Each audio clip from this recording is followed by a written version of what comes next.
Alright guys, TacticalRab again today. I hope you're all doing well and enjoying it all day so far, and today by many metrics we have officially crowned the worst team in the history of the Call of Duty League. Boston Reach today were embarrassing, disgraceful, numerous words to describe their performance today, and frankly, the performance of their franchise over the last several months. They officially today smashed the record in terms of the worst COD team we have seen over the last several weeks. What's from here? Who is going to still be on that team next season? Does the entire organisation need to blow it up from top to bottom? Big questions being even raised today as to whether the players are even trying anymore. What a disaster. Very much intrigued to your thoughts in the comments below. Hit the like button if you enjoy. Subscribe if you're new as always. I would greatly appreciate it. Plenty else to discuss. Crim again is racing in Virginia this weekend. It's kind of funny, right? Because I had all the Virginia server cheese stuff happening over the last couple of weeks here at the Call of Duty World. But Crim put it on P1 for both races in terms of pole position, and he secured win on the Saturday. So, you know, nobody surprised. Crim wins again. He said that he really loves this track, and here he is back on top. So Crim is definitely at this point winning the championship. There's a few more rounds. I think that he's still, well, there's a couple of rounds to go in the championship. I think Road America might be coming up soon as well. But another dub in the books for Ian Porter driving the 86 car. So, you know, we're getting used to it at this point. This guy's got too many wins. I know Crim said in the podcast we did on the Breaking Point channel that, like, these victories for him are not in the quality of series that he wants to be racing in, so he's not going to add them to his tattoo on his arm quite yet. But Le Mans going on today as well. That is Crim's ambition for the coming years. We've got plenty to talk about because Ravens played Miami. Ravens are such a funny team, aren't they? Because I predicted them to win this one, and then as soon as I put my prediction in, I thought, you know what? I can definitely see Miami winning today. I probably should have changed my mind just because when I expect Ravens to win, they almost always lose. When I expect them to lose, they tend to do better than expected, right? So we know that Miami, especially online, are a pretty damn good team. But I do think that Ravens, over the last couple of weeks, have probably been playing the better cards. They've gone game 5 with everyone, well, at least until this point, including FaZe, including beating OpTic in 5 just yesterday. And I will say I was surprised by their veto decisions, choosing to play Miami on a Rio and choosing to play them on a Vista. Both maps that I think are good maps, but they're maps that Miami, given their style, should absolutely thrive on. And it was a rough series here for both of the ARs. We've talked about this, that online, the ARs of Fellow and Clay, you know, haven't been the best. But to be fair, in the last month and a half or so, that's changed tune to some degree. Certainly Fellow has stepped it up to a new level. And when they were in person together in Brian Saint's penthouse apartment or whatever they want to say, that seemed to help them out quite substantially. But they lose the game 1. They then lost a completely tragic search and destroy. I mean, here they are up 2-1 with a 3 versus 1 against ReeaL. He gets the first kill, he gets the second kill, and then of course he finds himself in a 1 versus 1 that he plays rather well. But yeah, they should not have let him clutch this one out. ReeaL comes through, gets the first. The trade does not come through there from Gwyn. That was really the mistake. And then Fellow is in a 1 versus 1. Sure, ReeaL's got to defuse the bomb. Eventually he runs over there, throws a smoke on the bomb. That kind of fakes out Fellow, and then he gets the kill onto him to clutch the 1 versus 3. Bad loss for them. To be fair, Miami nearly choked this as well because they throw away a 4 versus 2 to win the game 6-4.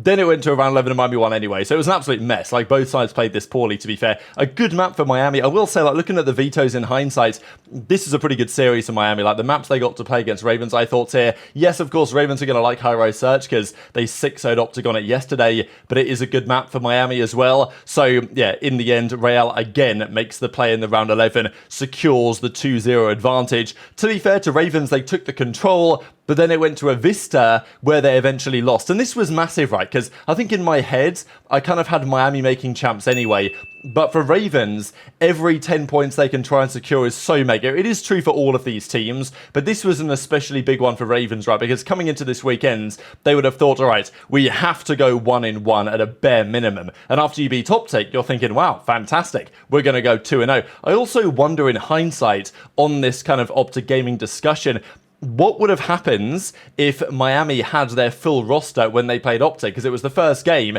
they played without Vikul. Purge came in, they got 3-0'd by OpTic. You know, imagine Vikul was there and they were playing with their full team as they are today. they've just beaten Miami, a team that vanquished OpTic just yesterday. So, you got to think what OpTic's record could have been had Miami had their full roster when they played OpTic at the start of the stage. Clay has a really rough time to close out the series.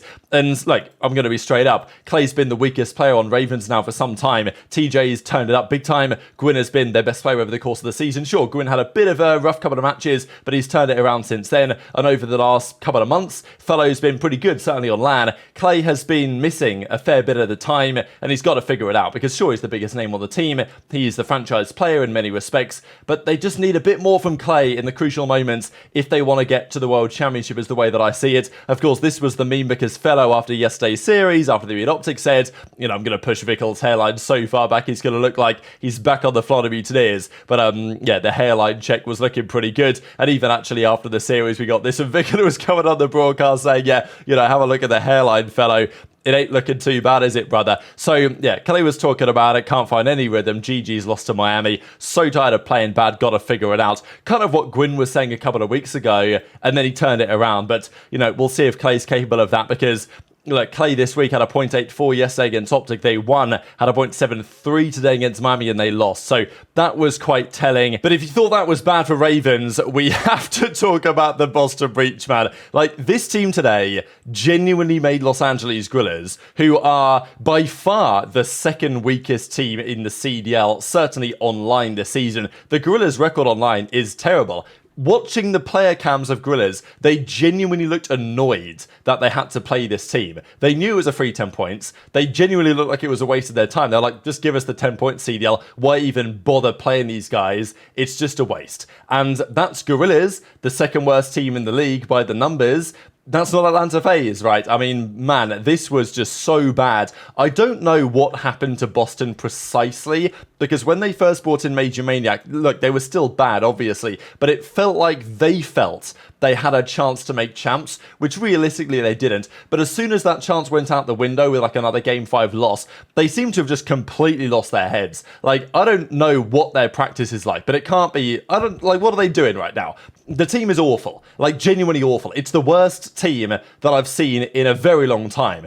Even looking back to pre-CDL, I'm looking at some of the tragic teams back then. The Elevate team that went 0-18 back at Infinite Warfare map count. That's considered one of the worst ever. There were some bad teams as well in the World War II season. Epsilon were pretty bad that year. Vitality, Tainted Minds. There were some bad teams when it was a 16-team league. And I didn't think in the CDL anyone was going to surpass Vanguard Paris Legion. They got 2 wins the whole year. And sure, Boston have got more than 2 wins the whole year. But they started the season with, Slasher, world champion, just come off FaZe. They were obviously going to get some wins. Since they've made the moves they have, they've just got worse and worse, and embarrassingly so. This actually sums up everything, really. Beans, and to be honest, every single player on that team right now is just playing for stats. They literally don't care anymore, and I can't have any other explanation. I'm sure that some of the guys might be trying somewhat, but they know it's chalked. You're watching them play. I mean, even look at the first half point, for example. They lose by 251-36. Look at the slaying. -3, -5, -7, -5. They got outslayed by 5 and got nearly 100-point clubs. And in the final rotation, no one was trying to get any time. Maybe Beans was trying a bit, but even then, Beans was getting cooked, and here he goes in the search and destroy. He accidentally falls off the... how is it possible to be this bad? Everything that can go wrong is going wrong. I'm not saying Beans is a bad player, because I think on an individual level he's good, and there's been plenty of individual players that have been good on Boston over the last couple of years, but for some reason you join Boston and it just completely makes you lose your head. I don't know, if it is Beans, by the way, he recognises that he's fallen off the map. There's no coming back on. He's leaving Major in a 1 versus 3. He can't win it. Obviously, Purge is sitting here wow, are we serious? These guys are this bad? Is it even possible to be this bad? Even Maven was basically saying, this is where hope goes to die. This is what it looks like watching a team that's just run out of gas in every respect possible. I genuinely wonder if you put a random guy from the Twitch chat in one of these CDL teams, could they still beat Boston effectively 3 versus 4? I mean, the way they're playing now, I don't even know if I could rule that out, to be honest. So, it's so bad on so many levels. Getting swept like this by the Gorillas is genuinely one of the most embarrassing things I've ever seen in the CDL. It is frankly disgraceful to the franchise, to the amount of money these guys are getting paid. And I'm not, saying it's entirely the players' fault, really, because I don't think that it is. I just think the decisions from the organization have been so bad that I would be genuinely surprised if like anyone is still there next year. Like, surely Boston have to clear house to such an extent in the offseason. You also got to understand, they only have a couple more games to play. They're probably going to go to the major and get first rounded. Then they're not even at the World Championship. Sure, they're going to be at the Esports World Cup. Congratulations. But they've got until then, if they choose to accept, to decide what they're going to do with their roster. Because, you know, if I'm Doug, who's, I don't know what he's doing. Is he the shadow GM anymore? Maybe, maybe not. Like, we don't really know what the situation is on that.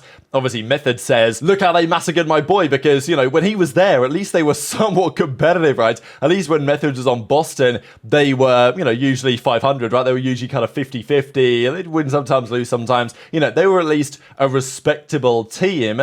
But ever since Zinni's retired, they've had so many talented players there. I mean, the scoreboard we're going to see in a second is so bad. Like, I just can't see a world in which there's, like, anyone still there next year. I also think that when they made the decision to keep Snoopy, it was clear over the coming games that there is talent there.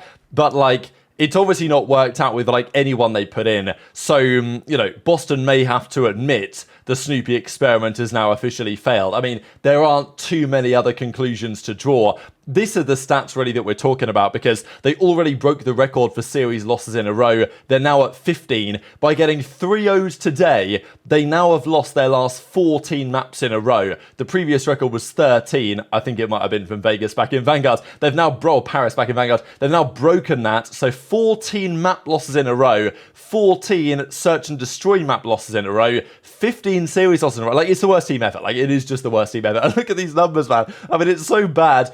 Major goes 32 and 32. Priestahh has 21 kills over 3 maps, 2 of which were respawns. Like, look, I gotta say, Priestahh moved to the sub. I just don't think that these bad teams... I think Priestahh's better than what he's showing, I'll be honest. But I do believe that Priestahh on teams that are bad can really hurt him. Like, it makes him look awful. I think Priestahh is genuinely a player that's suited to playing on a team like New York, where they've got more talent and he can fill the gaps. If he tries to do that on a team without those things, he just looks terrible. But I also think that he's just not that good at this game. I mean, 21 kills over 3 maps. What do you want me to say at that point? I mean, I thought Pentagrxm was bad on the SMG, and here we are. So Slasher, I'm sure, is chuckling to himself because, you know, he wanted to be proved right when they dropped him, and obviously he absolutely has. What do you do if you're Boston? Very much intrigued to your thoughts in the comments below. And that was the other point that was being raised on the watch parties. Were they even trying? Are they even trying anymore? Like, what are they even trying to represent here? Because watching that series, it felt like they'd categorically given up on the success of this team, and... you know, I'm sure some of those players, they want to still be in the league next season. So it's about time to prove you deserve it, right? Or maybe playing for the Boston Reach has just completely sucked the life out of all of these guys. And of course, Zed said that he wasn't going to shave until they won a series. And, well, it ain't looking any more likely now than it ever has been. But we've also got to talk about what I thought was going to be the banger series of the day, Surge Vegas. And it kind of proved to be the case. Map 1, Surge went up big. And then they got mega comebacked on here, actually. This was the start of the game when actually they were down 62-9. The gap was then stretching to basically 100 points, but Vegas started to bring it back. Attach got a major 3-piece here at the P1. They brought the comeback, and they closed out the comeback as well. It was actually a phenomenal end to this game, by the way, on the 6-star. I will say, like, the maps they've added to the game, Sledgehammer, 6-star, Vista, Rio... I think in hindsight, we'll look back and say, you know what, they were pretty damn good original maps. Obviously, the maps that we started the year with weren't the greatest, but this was absolutely hype here. Vegas Legion taking the victory game 1. They brought it back. They won the game 2 as well. Somehow they didn't spot 04 defusing the bomb here, so we got this free bomb defuse, but in the end, they got the game victory. This was actually a crucial part as to why. Unfortunately for Hook, he looks the wrong way. Johnny gets 1, gets 2, and of course at that point it's enough because there isn't enough time on the bomb. Probably Surge could have played that a bit more compact than they did. I think they probably should have expected, frankly, Johnny to be where he was, or at least consider the possibility, but they weren't quite playing together like they needed to, and they allowed Johnny to get the job done. So in hindsight, there will be a lot of frustration here for Vegas, or for Surge, sorry. They weren't able to close this out because they certainly had their chances. And even Nero here gets 1. He puts bullets into the other one, and then the guy nades himself to die, effectively to Nero, but basically to himself. Vegas eventually closing out, but then Surge bounced back. We know that Surge are good. Like, they play at a great pace. They're they're fun to watch. And they frankly just destroyed Vegas on both Karachis. This will be a point of concern for Vegas. They've been looking better. How much of it is online cheese, Virginia server cheese, whatever? Like, I don't know, sound EQ, whatever you want to say. I think Vegas is significantly better than they were previously. Seattle, we have considered them to be the 5th best team, effectively the gatekeepers to the top 4. And Vegas took them down today. They took down New York last week. They took down OpTic before that. They had a relatively close 3-0 defeat, yes, but a relatively close loss to Toronto, at least in terms of the map counts, in the first week of this new team. And now they've beaten Surge. But Karachi is, if it is a weakness for them, a pretty serious weakness because they got slammed on both the Karachi control and the Karachi hardpoint. This wasn't even close. They got straight 100-point clubbed. But when it mattered, they were able to turn up and deliver in the final search and destroy, taking a 6-4 victory on the 6-star search to close out and get a massive 10 points. Like, it's so big for the standings. The fact that Gorillas won today against Boston, obviously for Ravens, for example, the fact that Vegas won today against Surge, so big for their champs' ambitions. And Vegas have now gone up by 30 points in their last 3 CDL matches. So, look, I am still going to have some reservations until I see this team perform on LAN, but Attach had a mega series today, like, just so impactful from start to finish, to be honest, certainly in some of the crucial moments in these games.